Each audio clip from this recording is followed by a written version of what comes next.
2024 সালের 5 অগস্ট শেখ হাসিনা সরকারের পতনের পর সময় যত গড়িয়েছে, প্রতিবেশী ভারতের সঙ্গে দূরত্ব বেড়েছে ততই।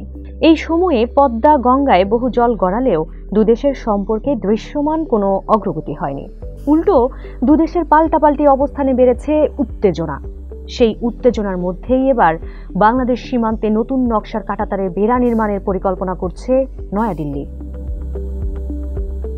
ভারতীয় গণমাধ্যম দ্য হিন্দুর খবর বলছে, ভারত বাংলাদেশ সীমান্তে নতুন নকশার কাঁটাতারের বেড়া নির্মাণের একটি প্রস্তাব কেন্দ্রীয় সরকারের বিবেচনায় রয়েছে। নতুন ও উন্নত নকশার বেড়া নির্মাণের প্রস্তাবটি বর্তমানে স্বরাষ্ট্র মন্ত্রণালয়ের বিবেচনাধীন, যা খুব শিগগিরই অনুমোদন পেতে যাচ্ছে। অনুমোদন পেলেই বাংলাদেশ সীমান্তে বসানো শুরু হবে।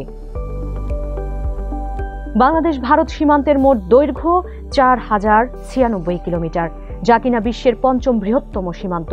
এই পুরো সীমান্তেই এবার নতুন করে কাঁটাতারের বেড়া নির্মাণ করতে যাচ্ছে ভারত। হঠাৎ এমন সিদ্ধান্তের কারণ হিসেবে বিএসএফ ত্রিপুরা ফ্রন্ট এরিয়ার ইন্সপেক্টর জেনারেল অলোক কুমার চক্রবর্তী জানিয়েছেন, ভারত বাংলাদেশ সীমান্তের অধিকাংশ জায়গার কাঁটাতারের বেড়া অনেক আগেই মেয়াদ উত্তীর্ণ হয়ে গেছে। ত্রিপুরায় ভারী বৃষ্টিপাত সহ নানা বৈরী আবহাওয়ার কারণে এই বেড়াগুলো আরও বেশি ক্ষতিগ্রস্ত হয়েছে। ফলে পুরনো বেড়া সরিয়ে নতুন বেড়া বসানোর কাজের প্রস্তুতি নিচ্ছি আমরা। সম্প্রতি দুদেশের মধ্যে বেড়া স্থাপন নিয়ে দেখা গেছে সীমান্ত উত্তেজনাও। অনেককে বাংলাদেশি বলে জোরপূর্বক সীমান্তে পুশিং করছে ভারত, যা নিয়ে বিভিন্ন সময় ক্ষোভ প্রকাশ করেছে ঢাকা। যদিও আইজি অলোক কুমার চক্রবর্তীর ভাষ্য, সীমান্ত পরিস্থিতি বেশ স্বাভাবিকই আছে। বাংলাদেশ বর্ডার গার্ড বিজিবির সঙ্গে বিএসএফ এর সম্পর্কও যথেষ্ট ভালো। তিনি বলেন, দুদেশের সীমান্ত রক্ষীদের সম্পর্ক অত্যন্ত সৌহার্দ্যপূর্ণ ও সহযোগিতামূলক। নিয়মিত সময়সূচি অনুযায়ী দুই দেশের সীমান্ত রক্ষীদের যৌথ টহল চলছে। পাশাপাশি বিশেষ টহল, সীমান্ত বৈঠক এবং হতাহত সংক্রান্ত যোগাযোগও নিয়মিত বজায় রাখা হচ্ছে।